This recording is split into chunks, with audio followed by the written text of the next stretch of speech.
Hey everyone, this is Michael again, and welcome to the Smackdown review. Smackdown tonight was from the Allstate Arena in Rosemont, Illinois. And Smackdown tonight, I thought it was a very good show tonight. Really enjoyed Smackdown tonight. We had the Triple Threat Money in the Bank qualifying matches continue, where we had Chelsea Green versus Mia Yim and Bianca Belair. We had Carmelo Hayes versus Randy Orton and Toma Tonga. Andrade versus Grayson and Kevin Owens. So those were your three Triple Threat Money in the Bank qualifying matches. And the main event, we had Cody Rhodes versus Sikoa.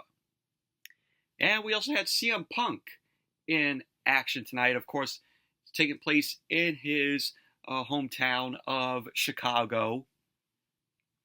And we also had the debut, finally, of Jacob Fatu being in the Bloodline. So I'll get to that when I talk about the end of the show. But overall, SmackDown was a enjoyable, good show tonight.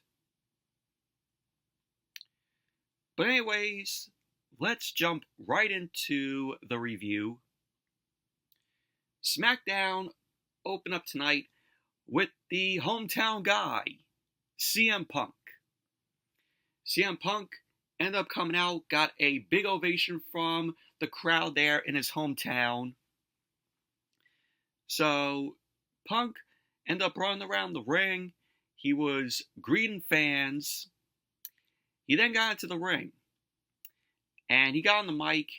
He ended up saying that it is great to be alive on a Friday night in Chicago. Punk ended up saying that every time he comes out, he is graceful, to be graced in their presence. That is pressure. He ended up saying that wrestling or speaking in front of your hometown audience is pressure. He ended up saying promising to do your best and walk away champion in front of you, people, is pressure. So he ended up mentioning back in July of 2011 when he promised himself and everyone that he was going to walk out of his hometown the WWE champion. Yeah, we all remember that when he mentioned that. He ended up saying that that is pressure. Punk ended up saying that he could have slipped on a banana peel and made an embarrassment out of himself and Chicago. But he did not do that.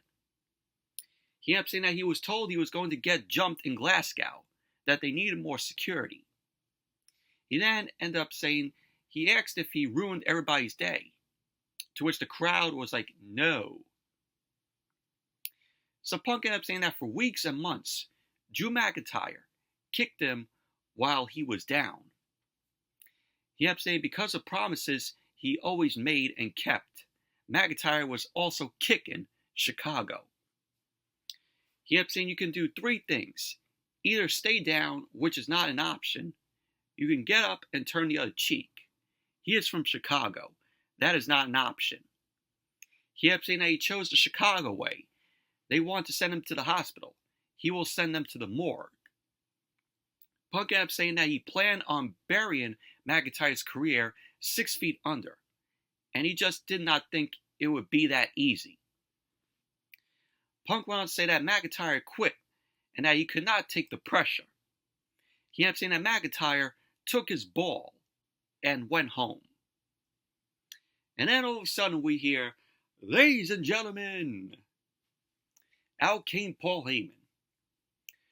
Paul Heyman ended up, coming out, introducing himself, doing his shtick, ladies and gentlemen, my name is Paul Heyman. And Punk was shocked. Of course, Paul Heyman ended up managing Punk. Of course, we got to remember that Punk was once a Paul Heyman guy. So Heyman introduced himself. He ended up saying that he is not out to disrespect Punk. He ended up saying, of all people, he would never disrespect him. Paul Heyman ended up saying that it is hot outside. It's been hot here as well. We're having 90-degree weather for a few days here coming up. We're hitting 90 today. So Chicago there, it's hot there as well, according to Paul Heyman. So Paul Heyman ended up saying that when Punk opens the show, it is hot inside the arena. He ended up saying that Punk sat next to his children when he was inducted into the Hall of Fame. He wanted to say that despite being the wise man for the tribal chief Roman Reigns, he told the world that Punk was his best friend. Paul Heyman ended up saying that he meant it then, and he means it now. So Paul Heyman ended up saying that he is out in urgent situation. Paul Heyman ended up asking Punk if he may get into the ring, to which that led the fans chanting, "We want Roman."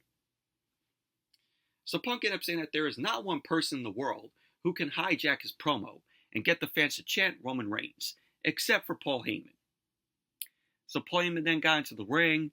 Both Heyman and Punk end up hugging. Paul Heyman ended up wiping, away a tear, and he ended up saying that he needed that. Paul Heyman ended up saying that he came out because driving in on the radio, they were listening to the radio, and they said that Chicago is Punk's town. And Paul Heyman ended up saying that pissed off Sikoa, because now that Sikoa is the head of the table, he wants every town to be his town. So Paul Heyman ended up saying that the day he will get medically cleared, whoever gets in the ring with Punk will learn that they are in the ring with the best in the world. He ended up saying that if Punk does not get out of the ring right now, they are coming for him. Of course, the Bloodline. So Paul Heyman ended up telling Punk to please get out of there right now. Punk looked at Heyman. He ended up saying the Bloodline is going to try and jump him in Chicago. So that brought out Solo Sikoa. Fans were chanting, "Fuck you, Sikoa." So out came the Bloodline. Sikoa ended up telling Punk if he wants to be on Smackdown, his show, in his city, he has two options. One option is that he pays his respect to the Bloodline. Or two, they will make sure Punk never gets cleared to wrestle again. So Punk ended up asking Paul Heyman what favor he would ask of Punk if Punk were to do this favor. So Paul Heyman ended up telling Punk to take him with him. Punk then ended up raising his hand.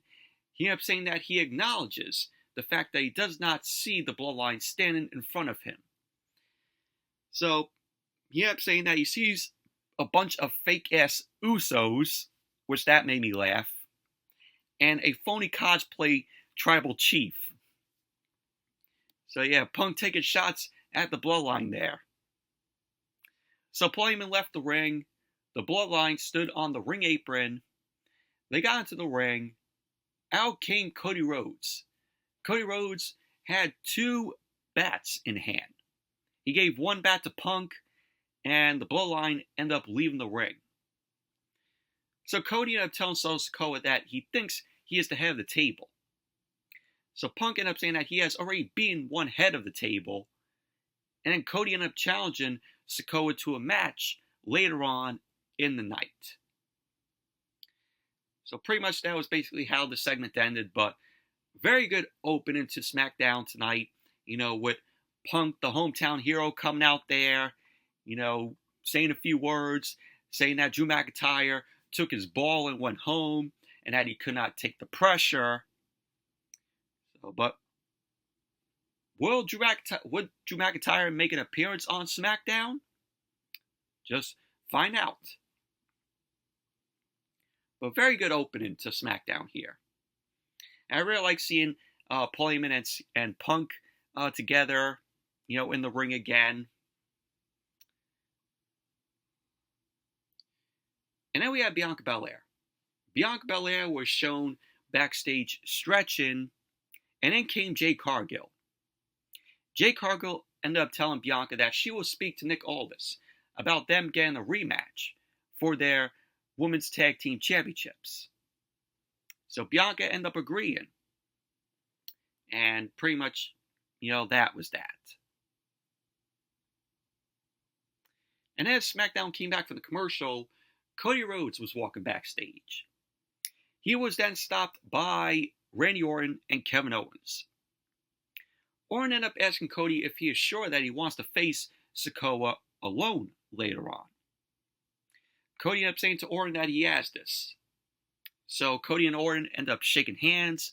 Orton walked off, and Kevin Owens ended up telling Cody that he doesn't like it, and that they always have a plan. So Cody ended up saying to Owens that he is probably right, but he has a plan too. So Cody ended up walking off, and pretty much that was basically that. And then we had the first match of the night, the women's triple threat Money in the Bank qualifying match, Chelsea Green versus Mia Yim versus Bianca Belair. And this was a decent match here. Match got underway. We had Bianca Belair and Mia Yim double team on Chelsea. Chelsea ended up falling onto the canvas and to the outside of the ring.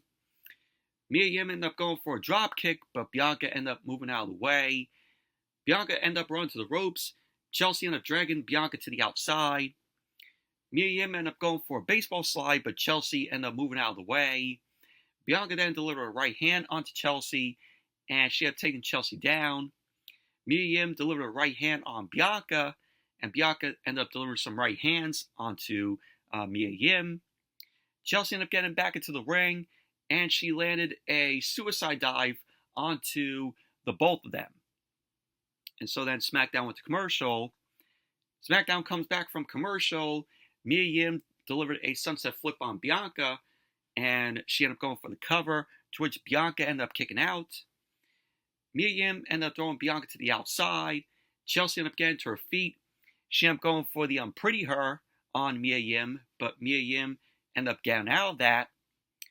So Mia ended up delivering a headbutt to Chelsea, and then she ended up hitting Chelsea with the Styles Clash. Mia ended up going for the cover, and Bianca broke up the pin. We had Bianca deliver a German suplex onto Mia Yim. Bianca then ended up hitting Mia with the KOD. Chelsea then threw Bianca to the outside. Chelsea ended up going for the cover, and there you go. Chelsea Green ended up winning the match, and she is now qualified for the Women's Money in the Bank. And it's obvious that Chelsea was going to win this because, the only reason why they gave Chelsea the win here is because it's in her home country. She's Canadian, and Money in the Bank is going to be taking place in Toronto. So you got to have the home country girl, win the match. But Chelsea Green, she got a big ovation from the crowd, after she won the match. But overall, decent match it was. And then we saw Paul Heyman and Sikoa. Paul Heyman was looking all scared, and Sikoa ended up asking Heyman if he wants to leave. To which Heyman ended up saying to Sikoa he does not. Sikoa ended up telling Paul Heyman before he leaves with Punk, he needs him to mention to the rest of the Bloodline something. Paul Heyman ended up saying that he will take care of it right now. And Sikoa ended up saying that when Paul Heyman comes back, they need to have a talk. So pretty much that was basically that. And then we saw Kayla Braxton. Kayla Braxton was backstage with Grayson Waller.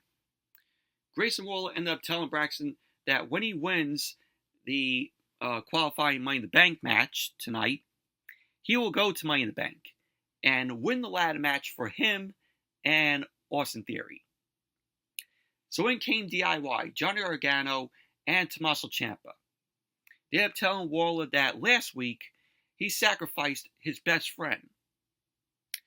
So then we heard a loud bang on the garage door behind them.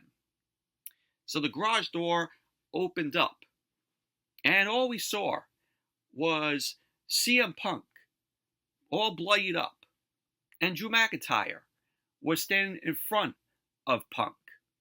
So there you go. Drew McIntyre was on the show tonight. So the only reason why Drew McIntyre came out on Monday Night Raw saying that he, quote-unquote, quits, was to come to SmackDown to get his hands on CM Punk. So McIntyre ended up picking Punk up on his shoulders, and he walked towards the ring. So McIntyre was on the stage, and he was, on the ramp. McIntyre then dropped Punk on the ramp. McIntyre then ended up mocking Punk. He went down on one knee, and he then grabbed Punk's bracelet. He put the bracelet in his pocket. And that led to Nick Aldis. Nick Aldis ended up pushing McIntyre. McIntyre pushed Aldis back.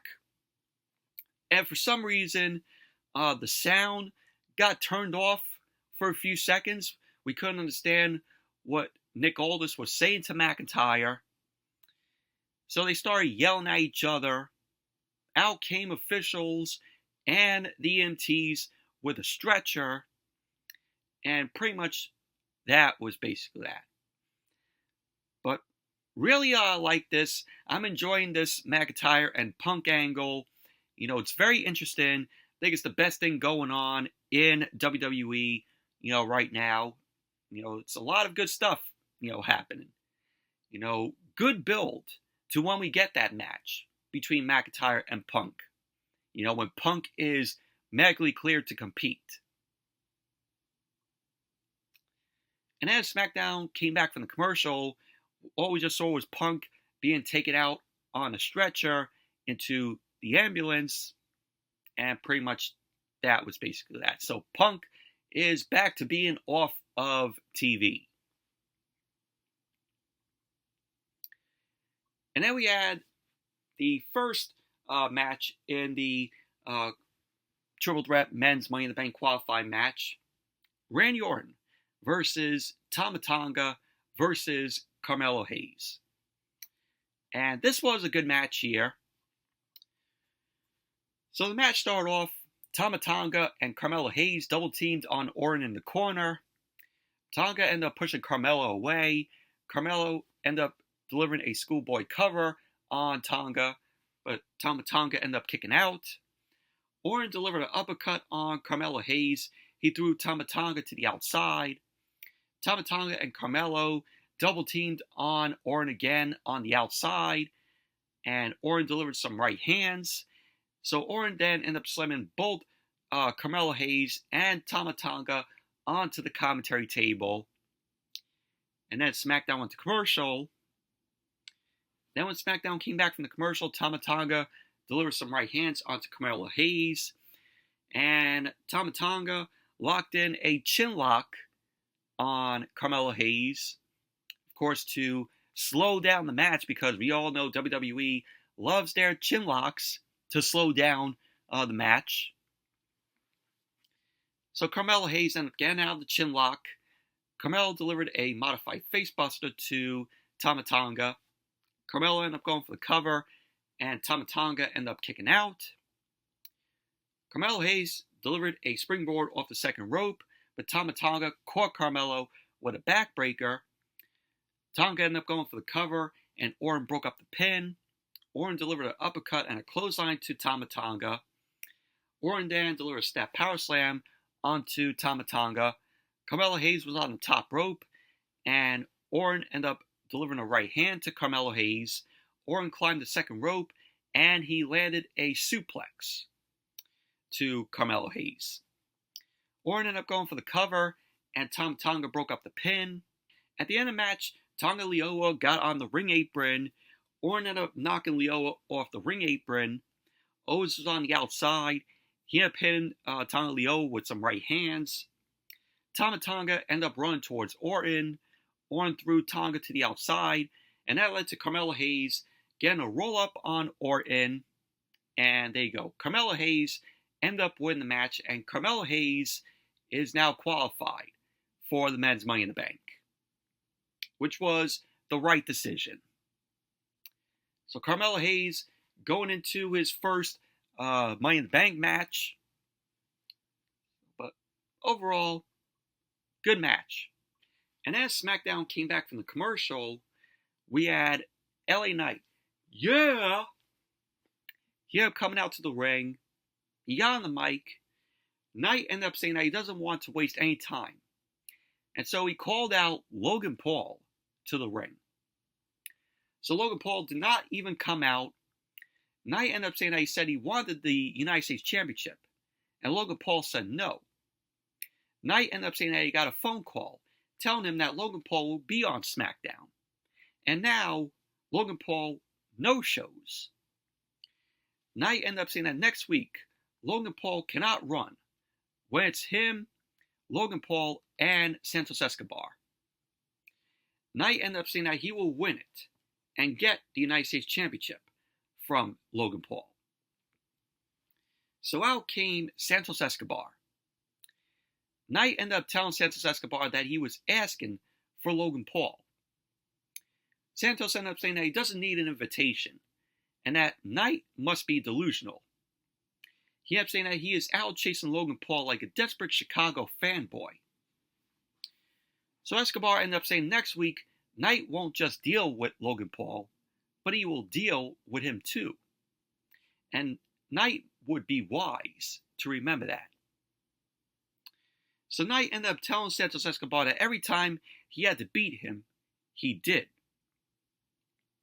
So Escobar delivered a kick to Knight. He picked Knight up, but Knight ended up landing on his feet. And Knight ended up hitting Escobar with the BFT, the blunt force trauma. So Knight ended up saying that he told everyone. And so Logan Paul ended up coming from behind, and he ended up hitting Knight with a right hand. Logan Paul then threw Knight shoulder first into the ring post, and he ended up hitting Knight with a right hand. And pretty much that was basically that. But overall, this was a good promo from LA Knight here. But the match, Knight versus Logan Paul versus Santos Escobar, of course, this is a Money in the Bank qualifying match. I'm going to say Knight is going to win it.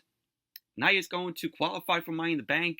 I see Knight winning the Money in the Bank.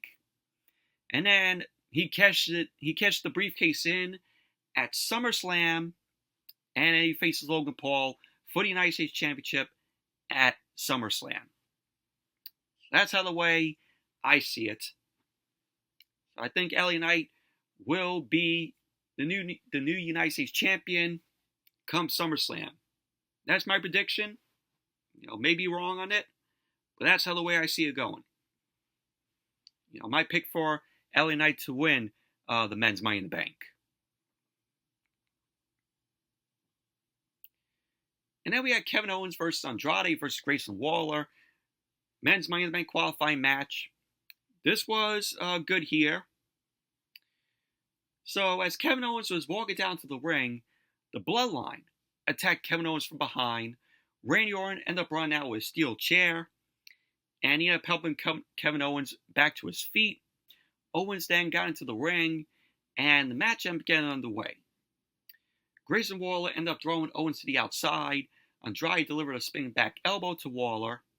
Andrade ended up going for the cover, and Waller ended up kicking out. Waller ended up rolling to the outside, as did Andrade. Waller delivered a right hand onto Andrade, but Kevin Owens delivered a right hand onto Grayson Waller. So all three guys were on the ring apron. Grayson Waller ended up backdropping Owens on the apron, which was crazy. Andrade then delivered a sunset flip, and he slammed Waller onto the outside. And so SmackDown went to commercial.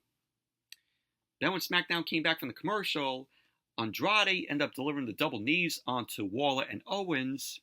He ended up going for the cover on Owens, and Owens kicked out. Andrade and Owens delivered some right hands to each other, and Andrade delivered a big right onto Owens. Waller then delivered the double knees to Andrade's face. He ended up going for the cover, and Andrade kicked out. So we had Kevin Owens end up powerbombing Andrade down. Andrade ended up suplexing Waller. Owens then delivered a swanton off the top rope onto Andrade. Very good spots here in the match. So we had Owens end up going for the cover, and Andrade kicked out. Owens ended up hitting Andrade with the stunner. He ended up going for the cover, and Waller pulled Owens to the outside. He ended up slamming Kevin Owens' knee into the ring apron.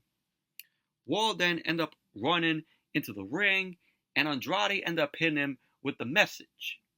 So Andrade ended up going for the cover, and there you go. Andrade ended up winning the match, which Andrade needed this win. So really happy that Andrade got the win here. He's now qualified for the men's Money in the Bank. But overall, this was a good match. You know, this was a fun triple threat match. And then, as SmackDown came back from the commercial, we had Mia Yim. Mia Yim was backstage. In came Tiffy Time. Tiffany Stratton. Stratton ended up telling Mia Yim that unlike her, she will win her Money in the Bank match, which I definitely see Stratton winning the match next week and qualifying for the Women's Money in the Bank, which, in my opinion, Tiffany Stratton is my pick to win the Women's Money in the Bank. So Mia Yim ended up telling Stratton that unlike her, she is not crawling towards Nia Jax for protection. So Stratton ended up going for a right hand. Mia Yim blocked it and hit Stratton with a right hand. And so lo and behold, in came Nia Jax, and Nia Jax ended up hitting Mia Yim with a right hand, and that was basically that. And then we saw Kayla Braxton backstage. Kayla Braxton ended up saying that McIntyre told her he will see her on Monday. She then ended up mentioning that Punk will stay overnight at a hospital. No, not a medical facility like what Vince McMahon used to always have them say when, you know, Vince and his administration was running the show. So glad that, you know, that Kayla Braxton said hospital instead of a medical facility. Main event, Cody Rhodes versus Solo Sikoa. So, Solo Sikoa was backstage. Paul Heyman ended up telling Solo Sikoa that he did what he asked him to do. He ended up telling Sikoa that Sikoa is breaking commandments. Paul Heyman ended up telling Sikoa that Roman told Paul Heyman before he got on his plane after WrestleMania that Punk was off limits and no one would touch him. So Sikoa ended up telling Heyman that he loves him and that Roman is not coming back. So Paul Heyman looked shocked. Sikoa ended up telling Paul Heyman that he is sorry. And that was basically that. But obviously Roman is coming back. Just a matter of when. Maybe Roman will be back by SummerSlam. But once Roman comes back, he is going to be a babyface. So Cody Rhodes and Solo Sikoa got underway. This match was pretty much nothing. The match ended in disqualification because Tonga and Tonga Lioa ended up coming in. They attacked Cody from behind. The ref called for the bell. Cody Rhodes won by disqualification.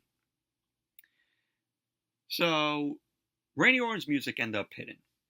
Orton ended up coming out along with Kevin Owens. Orton ended up hitting Tonga with an RKO. Tonga Lioa was thrown to the outside. Orton, Kevin Owens, and Cody Rhodes surrounded Solo Sikoa. And Solo Sikoa ended up smiling at them. So that led to the debut of Jacob Fatu. Jacob Fatu came from behind. He super kicked Orton, Owens, and Cody. Fatu then threw Owens to the outside. He ended up hitting Owens with the Samoan drop onto the ring steps, which looked brutal. Jacob Fatu then ended up running and spearing Orton through the barricade. Fatu then got back in the ring, and Cody delivered some right hands. He clotheslined Fatu to the outside, but Fatu ended up landing on his feet Fatu then dragged Cody to the outside and slammed Cody onto the ring apron. Fatu ended up placing Cody on the commentary table. He climbed to the top rope, and Fatu delivered a splash off the top rope onto Cody through the commentary table. So Fatu ended up getting into the ring. Sikoa ended up giving him a hug, and the Bloodline all stood tall in the ring.